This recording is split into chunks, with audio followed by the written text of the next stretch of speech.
आज की वीडियो में हम लोग सॉल्व करेंगे गेट 2025 में ऑपरेटिंग सिस्टम से सीपीयू शेड्यूलिंग से क्वेश्चन पूछा हुआ है।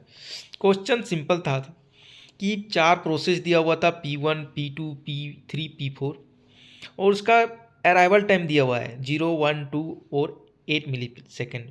उसका बस टाइम भी दिया हुआ था चारों का 10, 13, 6, 19 और उसके बाद हमको फाइंड आउट करना था कि shortest remaining time first SRTF के थ्रू फाइंड करना है और कॉन्टेक्स्ट स्विचिंग को इग्नोर करना है।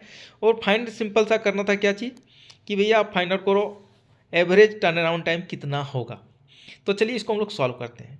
सॉल्व करने के लिए सबसे पहले क्या करना होगा, हमें जो भी प्रोसेस दिया हुआ है उसका सबसे पहले हम लोग को चाहिए अराइवल टाइम कितना है। सबसे पहले हम लोग अराइवल टाइम देखेंगे। जब हम लोग के पास अराइवल टाइम पता चल गया, जब हम लोग को अराइवल टाइम पता चल गया यहाँ पे, उसका बस टाइम भी हम लोग को पता है।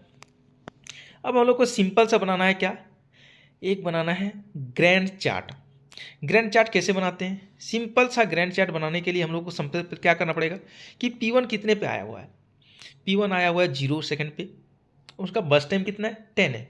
तो सबसे पहली बार क्या चलाएंगे, P1 चलेगा 1 टाइम्स फर्स्ट टाइम, और फर्स्ट टाइम चलेगा तो कितना चलेगा 1 चलेगा, और जैसे ही 1 चलेगा क्या आ जाएगा P2 आ जाएगा। और फिर यहाँ पे कंपैरिजन होगा, इन दोनों में कंपैरिजन होगा कि बस टाइम किसका कम है। हम लोग देख पा रहे हैं क्या P1 का कम है, क्योंकि क्या है 10 है उसका, इसका 13 है। तो हम लोग फिर से क्या चलाएंगे, एक बार और चलाएंगे P1। तो कितना चल गया, बस टाइम 2 तक चल गया, और जैसे ही 2 चला P3 आ चुका है वहाँ पे, और P3 का बस टाइम कितना है 6 है।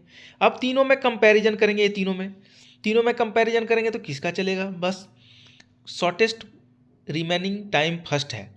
तो यहाँ पे देखोगे तो इसका बचा कितना 8 बचा है, और इसका कितना 6, इसका 13। तो अभी P3 चलेगा, और P3 चलेगा कितना तक 8 सेकंड तक कोई नहीं आया है, तो 8 सेकंड तक चला, क्योंकि इसका 6 टोटल है तो 6 चल गया इसका टोटल। P3 पूरा का पूरा चल चुका है। अब इसके पास बचा कितना 0, ठीक है।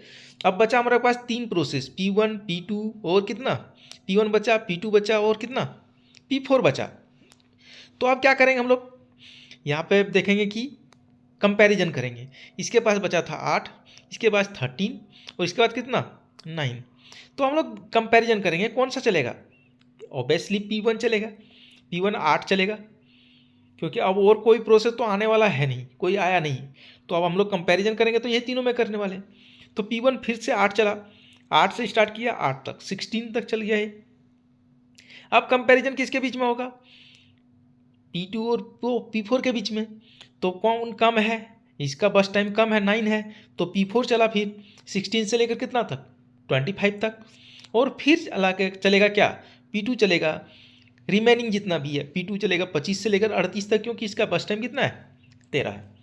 अब हम लोग ये निकालिए ग्रैंड चार्ट से, हम लोग को पता चल गया क्या कि ये अराइवल कब हुआ था और कब कंप्लीट हुआ है प्रोसेस। इसके बेसिस पे हम लोग बनाएंगे क्या कि completion time, turn around time और वेटिंग टाइम कैलकुलेशन यहाँ होगा। कैलकुलेशन सिंपल सा है कि अराइवल टाइम हम लोग को पहले पता था, बस टाइम हम लोग को पहले पता था। अब हम लोग ग्रैंड चार्ट से हम लोग क्या करेंगे, बना लेंगे कि इसका कंप्लीशन टाइम कब है। तो देखोगे P1 का कंप्लीशन टाइम कब है, यहाँ पे देखोगे P1 का कंप्लीशन टाइम क्या है, P1 लास्ट टाइम कब कंप्लीट हुआ है 16 पे कंप्लीट हुआ है। P2 कब कंप्लीट हुआ है 38 पे कंप्लीट हुआ है। P4 कब कंप्लीट हुआ है 25 पे कंप्लीट हुआ है। और P3 कब कंप्लीट हुआ है 8 पे कंप्लीट हुआ है। यही चीज़ हम यहाँ पे लिख दिए हैं। आप देखोगे यहाँ पे P1 कितना पे 16 पे, P2 कितना पे 38 पे, P3 कितना पे 8 पे और P4 कितना 25 पे। सबका कंप्लीशन टाइम लिख दिए। अब हमको बनाना है क्या, turn around time. Turn around time कैसे निकालते हैं, टर्न अराउंड टाइम का फॉर्मूला क्या है, CT माइनस AT, मतलब completion time minus arrival time. Complete कब हुआ है 16 पे, अराइव कब हुआ था 0 पे, तो टर्न अराउंड टाइम कितना हो गया 16। कंप्लीट कितना हुआ है 38 पे, अराइवल कितना आया था 1 पे, इसका टर्न अराउंड टाइम कितना 37। CT कितना आया था, कंप्लीशन कब हुआ था 8 पे, और आया कब था ये, अराइवल कब था 2 पे, तो इसका टर्न अराउंड टाइम 6 हो गया। और P4 आया था 8 पे और कंप्लीट हुआ था 25 पे, तो इसका माइनस करेंगे तो 17 आएगा। हमको बताना है कि टर्न अराउंड टाइम का क्या, एवरेज टर्न अराउंड टाइम क्या होगा। तो एवरेज निकालने के लिए क्या करते हैं हम लोग, सिंपल सा इस चारों को जोड़ेंगे और डिवाइड कर देंगे।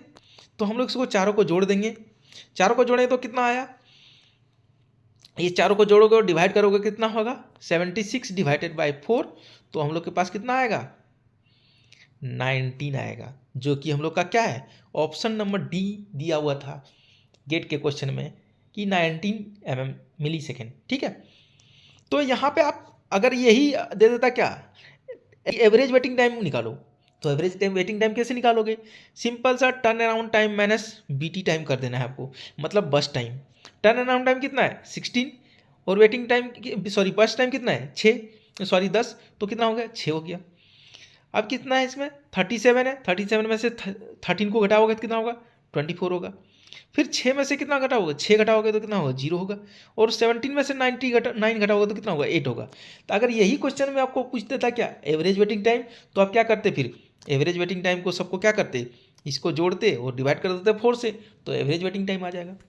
तो ये था हम लोग का गेट 2025 का क्वेश्चन था, जो क्या हुआ था ऑपरेटिंग सिस्टम से सीपीयू शेड्यूलिंग से क्वेश्चन पूछा हुआ था। Thank you.